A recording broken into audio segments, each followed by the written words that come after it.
Olá, pessoal, bom dia. Bom dia, bom dia. Bom dia, professor.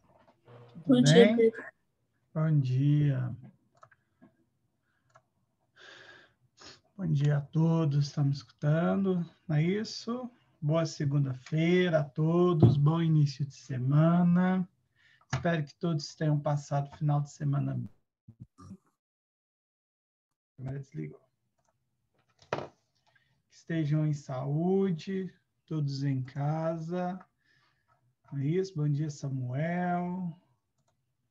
Bom dia, Isabela Campos. Bom dia, Péricles, Sandy, Amália, Rodrigo, bom dia. Maria Eduarda, Luísa, Ana Beatriz, Luísa Godoy, Maria Clara, Maria Fernanda, Vinícius, Rafael. Sejam todos muitíssimo bem-vindos nessa aula de hoje, certo? Nessa segunda-feira. Semana que é um pouquinho mais curta, porque nós temos feriado, não é isso? Então, a gente começa a semana um pouquinho mais animado, na verdade, por conta do feriado, por conta desse descanso que a gente vai ter um pouquinho maior. Descanso merecido, né, gente? Descanso merecido, visto que estamos extremamente cansados, né, desse regime online, que nos cansa muito. Na quarta-feira, tudo indica que a gente volta, né, ao regime presencial, sem híbrido, na verdade. Não é isso? Aqueles que ficam em casa, que preferem ficar em casa,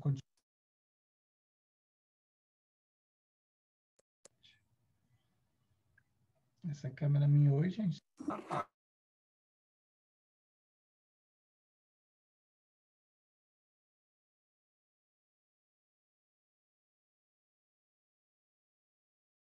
Aí, muito bem.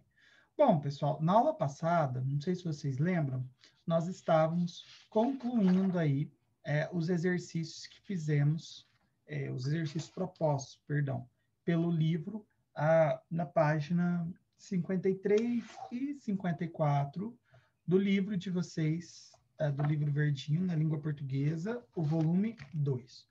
Hoje a gente vai dar prosseguimento à leitura e à interpretação dos exercícios, certo? A gente vai continuar fazendo esses exercícios juntos, e aí a gente vai encerrar este capítulo, certo? Então, hoje a gente encerra esse capítulo fazendo os exercícios, tá bom? É importante a participação também, é importante que vocês pensem a respeito dos exercícios que a gente responde aqui, porque eu vejo que muitas das vezes, onde que reside a dificuldade na hora de fazer uma prova de vestibular, uma prova de simulado, até as provas, as provas objetivas aqui da escola. Reside justamente no fato da dificuldade de interpretar a questão, né? Lembra que ano passado eu falei com vocês sobre como responder as questões, sobre estratégias de responder as questões, não é isso? É preciso revisitar as anotações que foram feitas nesse dia, né? E eu posso, aos poucos, também revisitando aí as dicas que eu dei para vocês. Uma das coisas que eu gostaria de frisar com vocês é que sempre há nas questões, e eu vejo que vocês muitas das vezes trocam os pés pelas mãos, o entendimento dos comandos, né? O que é o comando, gente? O comando é aquilo que diz o que você precisa fazer na questão, né? Então, o que a questão quer que você faça? Qual gabarito a questão quer que você identifique? Porque pode acontecer, gente, em uma questão, você ter distratores. O que são os distratores? É aquilo que não é gabarito, né? As alternativas erradas. Você ter distratores, pessoal, que realmente trazem uma informação coerente, uma informação que trata do texto, ok? Mas não é aquilo que o comando pede. E aí, muitas das vezes eu vejo isso acontecer.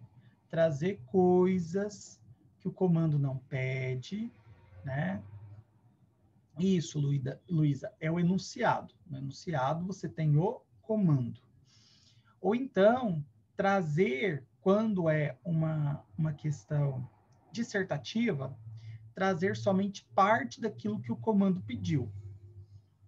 Às vezes você traz parte daquilo que o comando pediu porque você não sabe, né, a resposta completa, ok. Você colocou ali o que você sabe, né?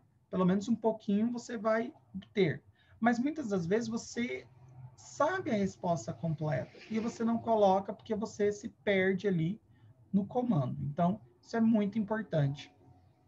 Tá bom? Você, de alguma forma, centrar aí na resolução de questões em identificar aquilo que o comando pede.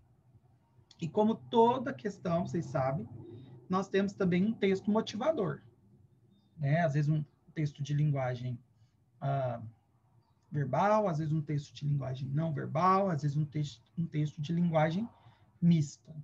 Não é isso? Até agora, aqui nesses exercícios apresentados pelo livro, nós tivemos somente questões com textos de enunciado verbal ou linguagem mista. Tá bom? O último que a gente respondeu, gente, aqui nos meus registros, foi o exercício número 5, dessa foto do cara tirando uma selfie aí com os acidentados, né? Então, houve um acidente, inclusive no carregamento, no revezamento da tocha olímpica, em Osasco, e o cara só se preocupou em tirar a foto aqui, né? Tá certo que tinha um monte de gente ajudando. Tocha olímpica, inclusive, que está aí, pessoal, em revezamento lá no Japão. Página 55. Qual página, professor? Página 55. Então, vamos começar? Olha só. Uma grande revolução origina-se com a fotografia. Registrar momentos e fatos no contexto do século XIX trouxe uma falsa ideia de verdade. E a percepção da subjetividade contida na construção da imagem fotográfica foi encarada apenas posteriormente. Em suas primeiras formas, eram necessárias horas para a produção de uma única fotografia. Hoje podemos, com o uso de uma máquina digital, registrar e contemplar sem limites em questão de segundos. Atualmente, diversos campos do conhecimento dedicam-se ao estudo da imagem, destacando-se a semiótica. Bom, pessoal, quem gosta de filme histórico aí, né, filme de época, ou quem gosta de um museu, já deve ter observado que as câmeras se transformaram muito ao longo dos anos. Não é isso? Então, daquelas câmeras que saiu até um fogo ali, né, na hora de se capturar a imagem, até as câmeras dos celulares, né, câmeras cada vez mais modernas, câmeras com qualidade de cinema, não é? Eu estava vendo uma propaganda essa semana, um comercial, na verdade, de um celular que a câmera dele é de uma qualidade de câmera de cinema, né? Então, você tem aí as câmeras cada vez com uma qualidade melhor, cada vez com um desenvolvimento tecnológico melhor e cada vez mais acessível para a gente. Isso, por um lado, pessoal, é muito bom, porque você tem um registro histórico ali de várias coisas. Não é? Você tem registros de momentos que são importantes para a história da humanidade. Mas, ao mesmo tempo, você tem ali um excesso de produção semiótica através das fotos. E muitas das vezes essa produção semiótica, ela não é de toda eficaz e de toda produtiva. O que é uma construção semiótica, gente? É uma produção de sentidos, tá bom? Semiótica é o estudo de sentidos, das coisas, né? Da língua, da sociedade e das imagens, consequentemente. E aí, pessoal, veja bem, se você entrar, por exemplo, no seu Instagram, se você entrar em qualquer rede social sua, qualquer rede social, você verá que há um excesso, né? Da minha visão, tá bom? Minha visão. Um excesso de imagens, né? Imagens, muitas das vezes, pessoal, que nossa mente está preparada para receber aquela quantidade de informações. Então, você recebe aquele tanto de imagem. O problema da rede social em si, o problema das pessoas que usam em si, o problema é nosso, não sei, acho que é um mix de tudo, né? E também você tem as imagens inapropriadas, né? As pessoas que estão com o texto da página, da questão número 5, né, que são indevidas e tudo. Mas há aquelas que são extremamente necessárias. Você tem prêmios aí, né, o Pulitzer, que é o prêmio que premia a melhor fotografia do ano. Você tem sempre boas imagens que concorrem, né, e que depois são divulgadas. Você tem uma exposição que eu fui, pessoal, muito interessante, com fotos que mostravam soldados a caminho da Primeira Guerra Mundial. E, assim, com uma expressão muito feliz, com uma expressão muito confiante, quase que fazendo festa, tá? Parecendo que estavam indo para o carnaval. Depois, fotos desses soldados voltando da Primeira Guerra Mundial e completamente destruídos, assim, né? E depois fotos desses soldados indo para a Segunda Guerra Mundial, e você vê o desespero estampado no rosto deles. Desespero. E aí você tem foto deles voltando da Segunda Guerra Mundial, e aí parecia que eles haviam morrido, né? Mas na verdade estavam ali vivos, mas são imagens extremamente traumáticas, né? Tá muito interessante. Mas vamos lá. Agora vamos atentar ao comando. Olha só. De acordo com o texto, podemos afirmar que a fotografia... Então, de acordo com o texto, a fotografia revela a inexistência de subjetividade, pois retrata o real? Não. Olha só. Atualmente, o que diz o texto? Atualmente, diversos campos do conhecimento dedicam-se ao estudo da imagem, destacando-se a semiótica, ou seja, destacando-se a produção de sentidos. Então, você tem vários sentidos e esses sentidos podem ser subjetivos, tá bom? Porque cada um vai interpretar de uma forma. Tornou-se uma importante fonte de informações históricas. Olha só, o texto diz: uma grande revolução origina-se com a fotografia. Registrar momentos e fatos no contexto do século XIX trouxe uma falsa ideia de verdade. E a percepção da subjetividade contida na construção da imagem fotográfica foi encarada apenas posteriormente. Então, diz o que aqui, pessoal? Que os registros do século XIX trouxeram aí essa possibilidade interpretativa. Então, pode ser, o gabarito pode ser a letra B, mas vamos embora, vamos seguir. Desde sua origem, foi acessível a todas as classes sociais? Não, porque ainda hoje não é acessível a todas as classes sociais. E o texto não trata dessas questões, tá bom? D, mantém a mesma modalidade de tecnologia desde a sua invenção? Não. Né? O texto mostra justamente o contrário, que ela foi se transformando, né? Hoje podemos, com o uso da máquina digital, registrar... Aqui, em suas primeiras formas, eram necessárias horas para a produção de uma única fotografia. Hoje podemos, com o uso de uma máquina digital, registrar e contemplar sem limites em questão de segundos. Então, a letra D também está descartada. Letra E denota, desde os primórdios, falta de privacidade social. Não. Hoje pode até ser, né? Mas não desde seus primórdios. Então, é letra B. Tornou-se importante fonte de informações históricas. Inclusive, eu destaquei aqui ao longo do meu comentário a respeito do texto. Ok? Alguma dúvida a respeito dessa questão, gente? Posso passar? Pode passar, Pedro. Muito obrigado. Ana Gabriela, foi que respondeu? Foi. Tá bom. Vamos lá. Bonifácio e Mostarda. Adoro as redes sociais. Elas nos conectam a tudo e a todos. Mas tudo na vida deve ter um equilíbrio. Senão nos tornamos escravos de nós mesmos. Nos isolamos e deixamos a vida passar. Bobagem. Azeitona? Azeitona? Você tá aí? Ela descobriu o Wi-Fi. Tô no Face. Não, na verdade é tô no Face. Ela descobriu o Wi-Fi. Então, olha só, pessoal. É uma realidade, né? Uma realidade hoje do nosso acesso às redes sociais, principalmente com a popularização do Wi-Fi e com o barateamento da internet, né? No nosso país. Então, muitas das vezes você vê pessoas, amigos, né, que saem saíam, né? Agora a gente não tem mais saído tanto, estamos ficando mais em casa, mas na época em que podíamos sair, era frequente aí o nosso fascínio por sair e ficarmos no celular, né? Então, e às vezes mesmo em casa, né, pessoal? Almoço de família, um aniversário, e a gente ficar ali muito no celular, ficar o tempo todo no celular, nas redes sociais. Então, isso é um problema de convívio, né? Infelizmente.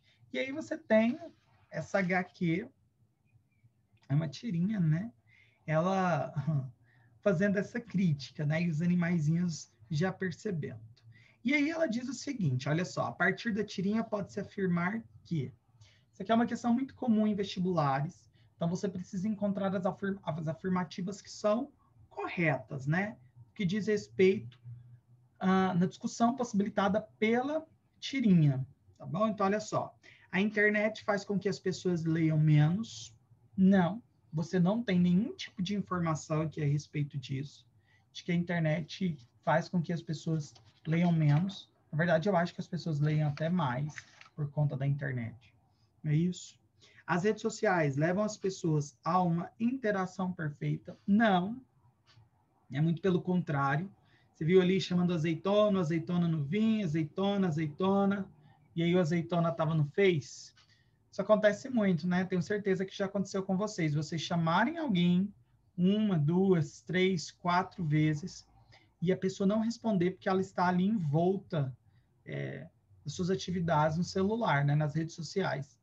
E às vezes eu fico muito nervoso com isso, né? E me policio ao máximo para não ser essa pessoa. Olha só, os argumentos utilizados na tirinha são válidos. São.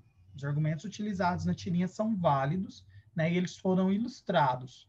Além de terem sido explicados pelo enunciado verbal, eles foram explicados pela linguagem não verbal, né? Pelas imagenzinhas. Observa-se na tirinha o uso de vocábulos próprios do meio digital. Sim, Wi-Fi, tô no Face, não é isso? Acho que basicamente esses dois. Então, a gente tem aí. Então, deste modo, nós temos as afirmativas 3 e 4 corretas, não é?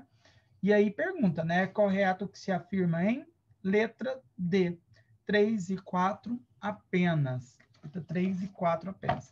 Essa questão é muito fácil, gente.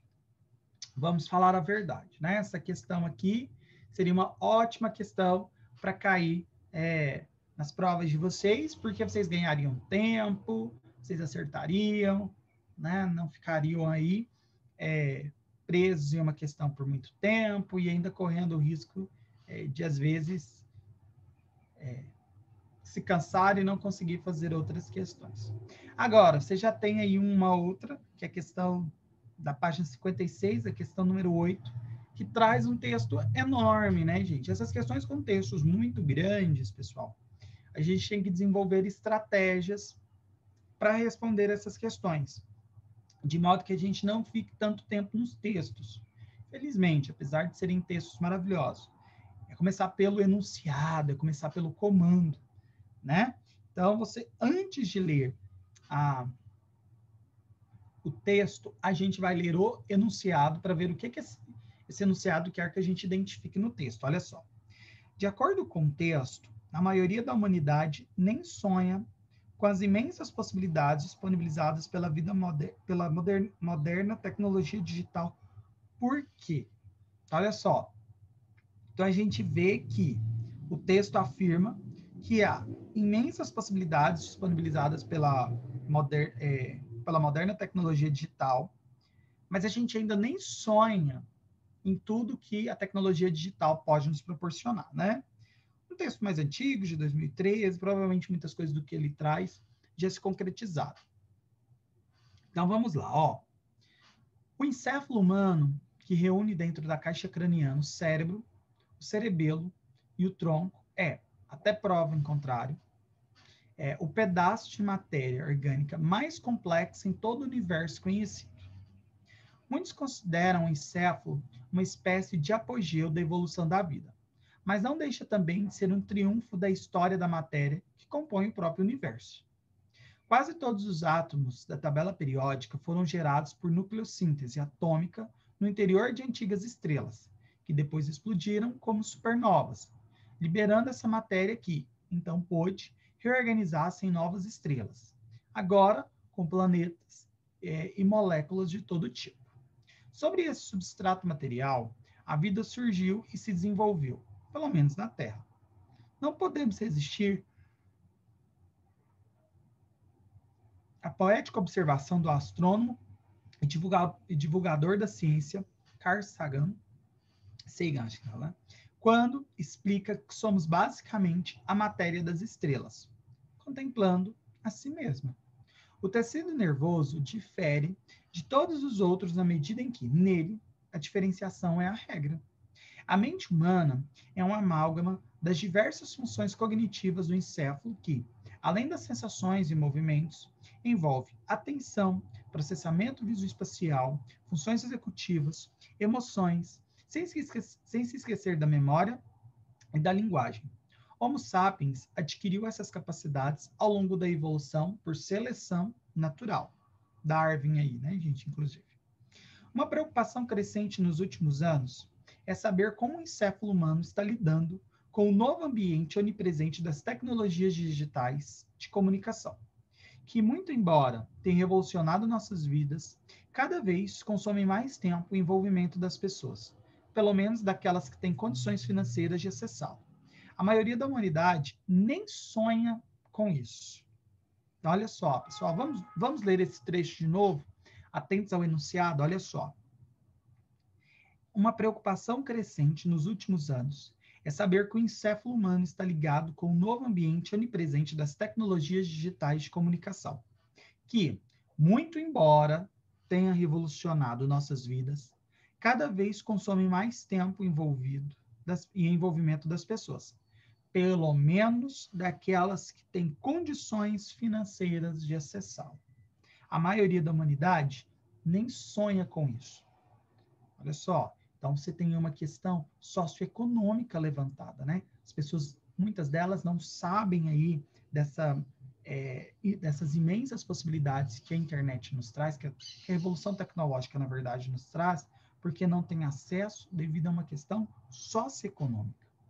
O ambiente de hoje não tem precedentes e, entre os principais responsáveis pelas mudanças comportamentais, são apontadas a internet, especialmente as redes sociais, e os videogames interativos.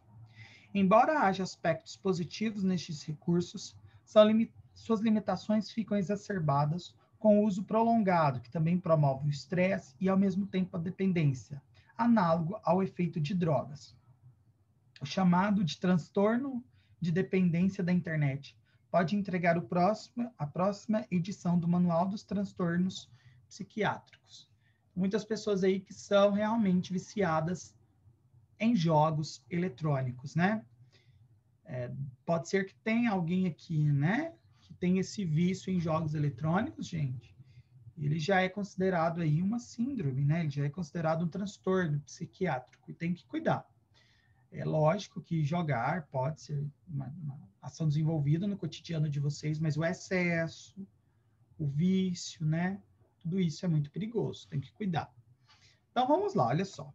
A gente quer saber por que a maioria da humanidade nem sonha com as imensas possibilidades disponibilizadas pela moderna tecnologia digital. E aí, gente, eu já falei que é uma questão socioeconômica. Então, vamos ver aqui as alternativas, né? Letra A.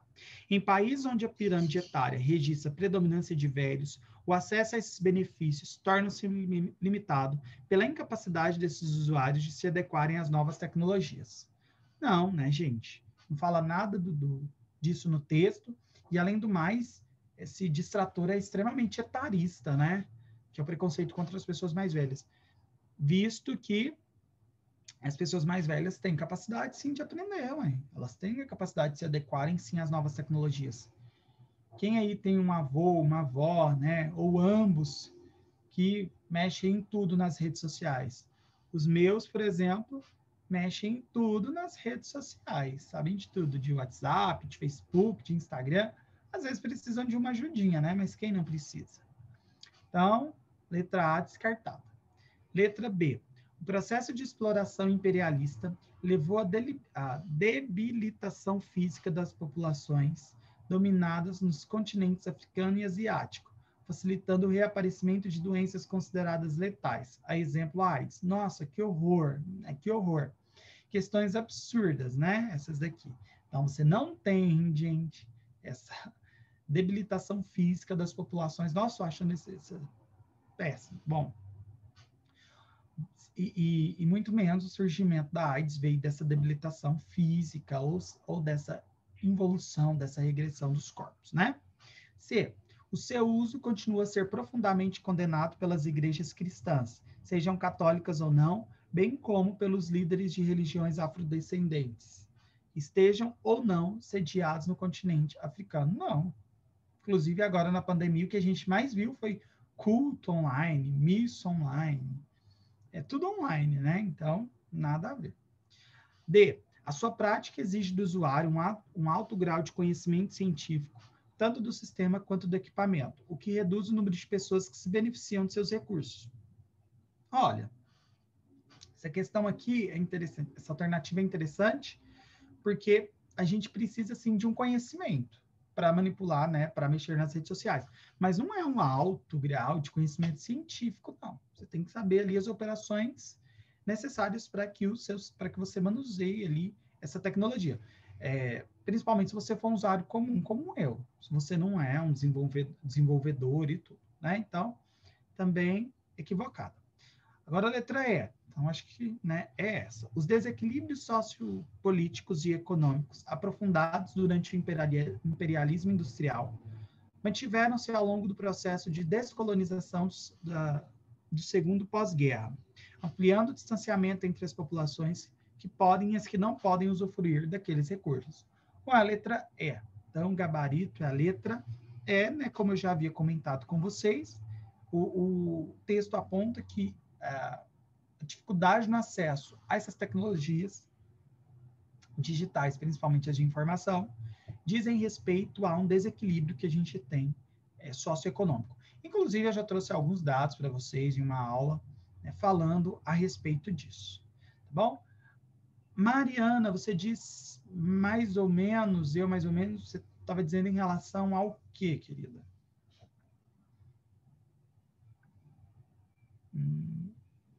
Bom, enquanto a Mariana... o vício de jogo, né? Tem gente que é mais ou menos viciada. Eu nunca fui de jogar, viu, gente? Nunca fui.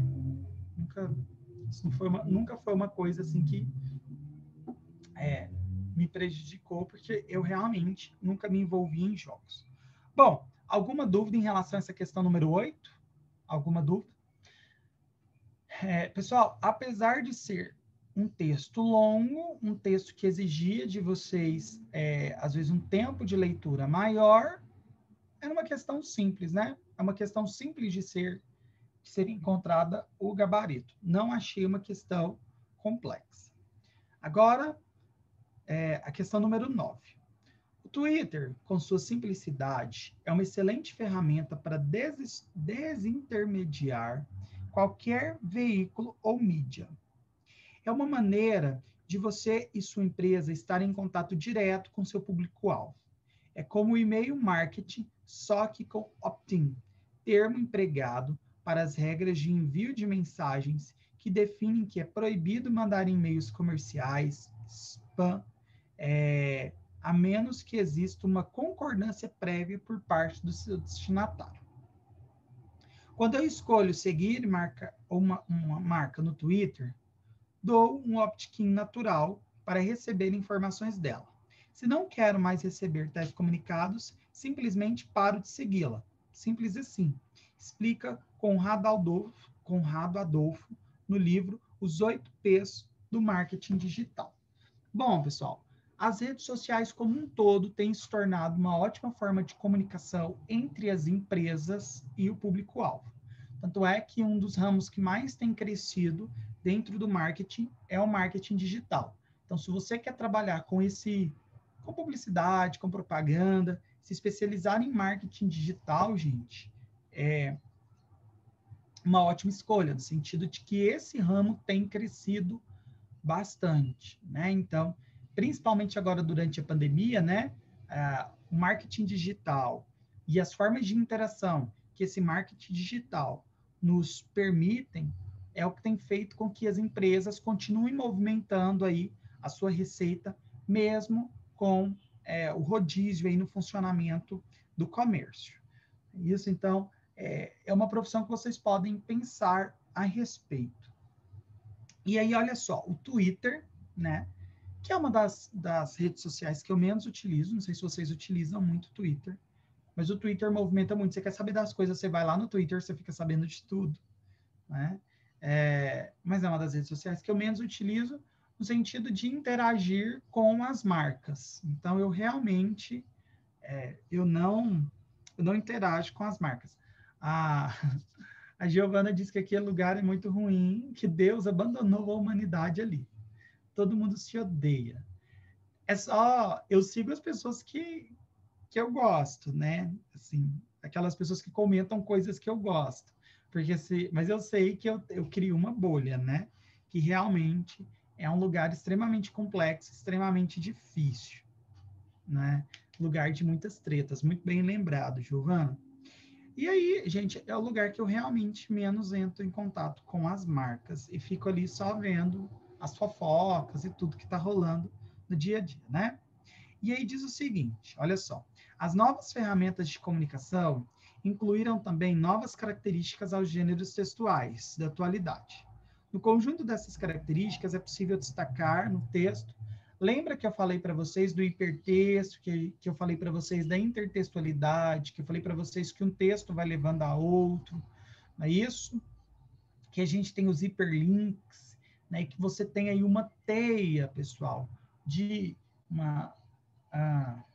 uma teia de informações que faz também com que muitas das vezes a gente não consiga sair daquela rede social ou simplesmente sair da internet. Então, olha só o que a Giovana falou, né? Que ali no Twitter todo mundo fica, né, se alfinetando, todo mundo fica se provocando.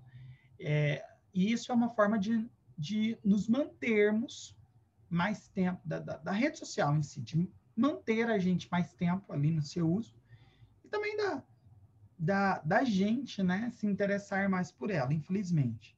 Então, olha só, vamos ler novamente aqui o que o enunciado diz e o que ele nos pede para identificar. As novas ferramentas de comunicação incluíram também novas características aos gêneros sexuais da atualidade. No conjunto dessas características é possível destacar no texto, então a gente tem que entender quais características dos gêneros textuais são novas, né, e quais delas são possíveis destacar no texto. Informação direta, entrecortada por expressões oriundas das mídias digitais. Então, olha só, esse texto aqui, gente, que a gente leu, ele traz uma informação direta, a informação dele é dada de maneira direta, e é entrecortada, né? Ou seja, a presença de expressões oriundas das mídias digitais? Sim, gente. Ele é um texto que apresenta a informação de forma direta, esse textinho que a gente leu, né? Tanto é que ele falou muito rapidamente sobre essa coisa do Twitter, né? E também você tem aí uma série de termos típicos da internet, tá bom? Então, pode ser a letra A. Letra B. Ausência de seleção de um público-alvo na definição dos objetivos estratégicos? Lógico que não, né? Então, olha só, foi um texto publicado em um meio digital, e ele não tem ausência na seleção do público-alvo na definição dos seus objetivos estratégicos. Pelo contrário, né? Ele relaciona e ele organiza aqui os termos de acordo com as pessoas que se interessam, por exemplo, pelo marketing digital, e aí nos 8 P's de marketing digital, que é o livro que ele comenta aqui. Então, acho que está tudo certo, porque acredito que o seu público-alvo sejam as pessoas do marketing digital, especialmente os leitores deste livro. C. A fragmentação de conteúdo para ajustar a dinâmica dos meios de comunicação. Não, o conteúdo não está fragmentado, né? Se a gente falou que a informação é dada de maneira direta, porque o conteúdo aparece em todos os momentos de maneira objetiva. Rebuscamento vocabular para facilitar a interpretação do público conectado em rede. Não há um rebuscamento. Muito pelo contrário, opta aí pela simplicidade na linguagem e, é lógico, com a utilização de termos técnicos. Seleção vocabular configurada para estabelecer vínculos entre pessoas conectadas nas redes sociais. Não, porque você não tem aí relações afetivas, nem relações de interlocução sendo utilizadas. Então, a gente tem a letra A, né, como o gabarito. Luísa, você disse é feito por interpretação o quê? Contextualiza um pouquinho melhor aí para que eu entenda o que é feito por interpretação, tá certo? É uma questão difícil, gente? Não, não é uma questão difícil. O que pode gerar confusão? Na hora de você identificar as características, eu continuo sem entender. Como assim é feito por interpretação? Não entendi. Você pode explicar melhor? Olha só, o que pode gerar um pouquinho mais de dúvida nessa questão, gente, é o seguinte: você não conseguir identificar que as características do texto da internet devem ser identificadas neste texto que a gente acabou de ler, tá bom? Então, talvez essa fosse aí um probleminha que você encontrasse aí na hora de responder a questão, tá bom? Mas eu não encaro que seja uma questão excessivamente difícil e tal. Isso, isso. Ah, perguntaram assim, né? Aqui, muito importante. O conteúdo da prova objetiva será a interpretação de texto? Sim. Aliada aqui, pessoal, aos gêneros digitais, aliada a essas possibilidades dos gêneros digitais, tá bom? Do hipertexto que nós conversamos, do acesso à internet, tá bom? Do acesso... A aula tá acabando? Não, falta 10 minutos ainda, né? Do acesso aos meios digitais. Então, todos esses temas vão estar presentes na prova, tá bom? Ah, sim. A gente tem até que interpretar alguns textos. Ah, ok. Agora eu entendi, Luísa. Bom, agora, essa questão número 10 traz um tema muito legal mesmo. Selfies na academia são sinal de problema psicológico. Olha só, quem aqui gosta de tirar selfie? Não só na academia, mas em vários lugares, certo? Eu lembro que, inclusive, nós brasileiros éramos vistos como aqueles que tiravam muito selfie. Vocês lembram daquela época que tinha aquela haste, né? Para o pessoal tirar selfie e tudo, ficou conhecido até como pau de selfie, né?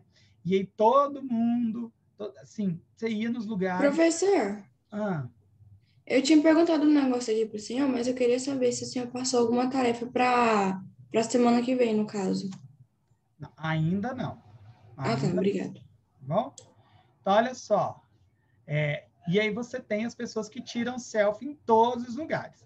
Na academia é difícil defender, né, Maria Eduarda? É difícil defender uma pessoa que tira foto na academia, ou você acha que a academia é o lugar para tirar foto? Na verdade, na academia eu não vejo mais tanto... É selfie a foto do espelho também? Eu não sei se pode ser considerado selfie a foto do espelho, mas a foto do espelho é uma clássica, né? Com a legenda que a Camila trouxe aqui, de hoje está pago, ou está pago, né? Bom, gente, eu particularmente não gosto, eu acho brega, certo? Mas aquelas pessoas que gostam, né? Bom, enfim, né? Essa época foi comédia, onde você ia, tinha 5. Isso, Samuel falando aqui do pau de selfie, né? Da haste selfie, onde você ia e tinha um monte, né? Então as pessoas elas usavam e abusavam, né? Eu acho que não é lugar, fotinha no espelho e tal, então também não acho. Mas tem gente que quer ali, sei lá, seguidores, que quer carência, talvez, não sei. Tem gente que acha o micão, sinceramente. Não, a academia é para divertir. Tem gente que acha que academia, na verdade, é para divertir mesmo, para a gente desestressar, né? Bom, mas isso pode ser sinal de um problema psicológico, olha só. Quem aqui trouxe a questão do narcisismo? Tem uma questão muito importante, foi o Luiz. Tem uma questão muito importante que é essa questão narcísica. Foi a Luísa, perdão. Luiz não, porque só viu o comecinho do nome. Essa questão narcisista, né? Essa questão egocêntrica, que é muito presente também.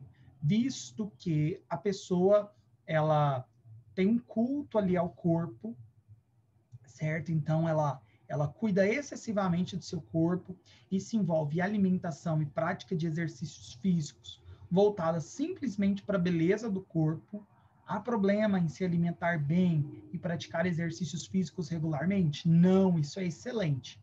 Mas isso deve ser uma questão de saúde, tanto psicológica quanto do corpo em si, né?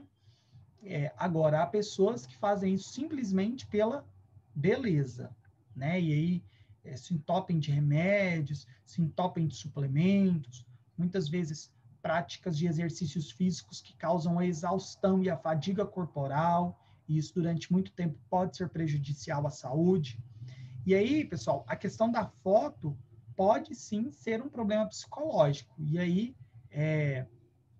vamos ver aqui o que diz, né?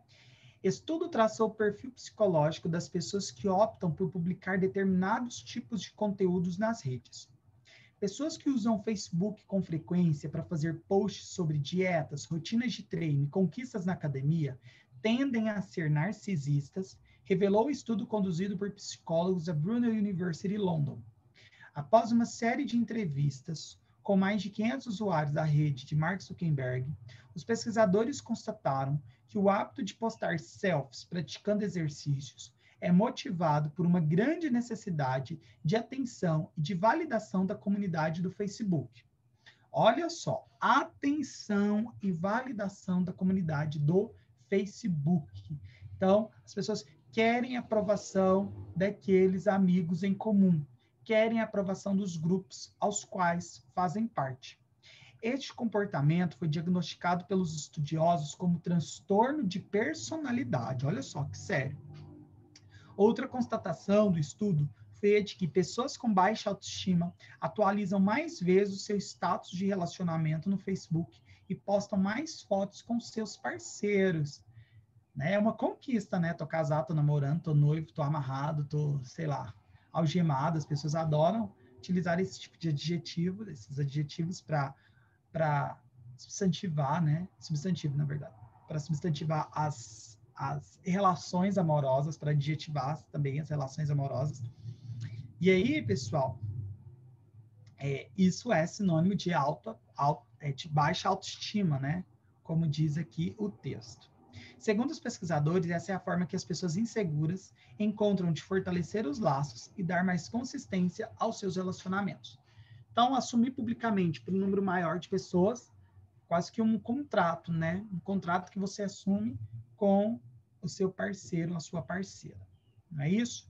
Então, olha só, está ligado ao que a Luísa falou do narcisismo, está ligado ao transtorno de personalidade, está ligado à baixa autoestima, não é isso? Muitas das vezes também, gente, a internet ela pode nos salvar, né? Ela pode aí ajudar a gente a, de alguma forma, conhecer outras pessoas, estarmos próximos a grupos aos quais nos identificamos, às vezes encontrar bons amigos, né? Então também nos ajuda, não é que é um caminho sem volta.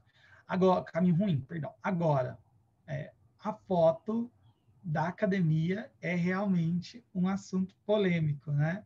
E a Ana Gabriela falou assim, professor, divertir na academia é uma palavra muito forte. Verdade, né? Mas é bom. Quando tinha, eu ia. Achava relativamente bom. Tinha dia que era legal, tinha dia que não era não. Vamos lá. Essa matéria. Então, o que essa matéria faz, gente? Ela propõe argumentos que, embora consistentes, carecem de respaldo na realidade, uma vez que a atividade física não se relaciona com a personalidade ou com os transtornos psicológicos das pessoas. Não está falando de atividade física, gente, está falando da foto da internet. Em nenhum momento falou da atividade física. B. Mostra indícios preocupantes de que, ao contrário do que normalmente se acredita, a atividade e os exercícios físicos podem provocar transtornos variados, que vão da baixa imunidade a problemas com autoestima.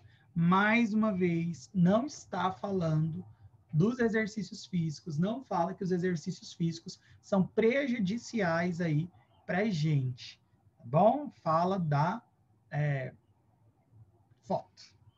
Apresenta argumentos em favor da ideia de que as pessoas que frequentam academias praticam atividades e exercícios físicos com o propósito único de publicarem fotos nas redes sociais, o que gera transtorno psicológico. De forma alguma falou isso também. tá bom? Apesar da gente saber que tem pessoas que vão lá com este objetivo, né, para colocar o tá pago e postar a foto. Nossa, acontecia demais quando eu ia, gente. Nossa, tem mais de um ano que eu não vou na academia, né? Desde quando fechou tudo a primeira vez, eu parei de ir, não fui mais. É um lugar que eu não me sinto seguro para ir. Mas eu via que tinha pessoas que iam lá só para tirar foto. Era impressionante. Começava no banheiro da academia, se organizando. Depois ia para os espaços em comum. D. Apresenta dados que indicam o uso desvirtuado da atividade física, já que, para algumas pessoas, a motivação para tal atividade não seria o cuidado com a saúde, sim a necessidade de afirmação psicológica e social. Essa aqui pode ser o gabarito, gente, visto que fala que é um problema de transtorno de personalidade, é um problema que as pessoas precisam se autoafirmar, de autoestima baixa, então pode ser a letra D. Mas vamos à letra E também. Alerta para os riscos do chamado overtraining, que consiste no excesso de treinamento e exercícios físicos, o que não permite que o corpo se recupere de modo satisfatório e pode gerar sérios problemas na imunidade do praticante. Não fala isso. Então, o gabarito é letra D, tá bom? Letra D de dado. A Mariana diz que acha divertida a academia porque ela faz luta e depois ela vai para esteira. Essas atividades em grupo são sempre muito boas, né? Luta é muito bom. Eu lembro que na academia que eu malhava tinha dança, tinha um monte de coisas que eram legais. Realmente você se diverte, principalmente se você for em grupo. Agora, se você estiver pensando só naquela dinâmica, né? Ali de ganhar, né, massa, de puxar ferro, como o pessoal fala, realmente é mais chatinho. Mas isso é pessoal, né? Isso é gosto. Professor, o senhor vai passar a tarefa de casa? Olha só, queridos, eu quero que todos vocês façam aí o Se Liga no Enem, tá bom? Que vão da página, os exercícios, as atividades, da página 60 até a página 62. São apenas 6 exercícios, tá bom? Da página 60 à página 62, certo? É para entregar? Sim, eu vou pedir para vocês entregarem. Ok? Certo, gente? Então, olha só, foi um prazer falar com todos vocês. Professor, Oi. você pode repetir a tarefa de novo? Os exercícios do Se Liga no Enem. Tá bom? Todos os exercícios do Se Liga no Enem, da página 60 até a 62. Obrigada. Então, olha só, pessoal, foi um prazer falar com vocês. Beijo no coração de todos. Até semana que vem. Bom feriado, bom descanso. Tchau, tchau. Falou, professor, com Deus. Falou. Tchau, professor. Obrigada. Tá bom. Tchau, tchau.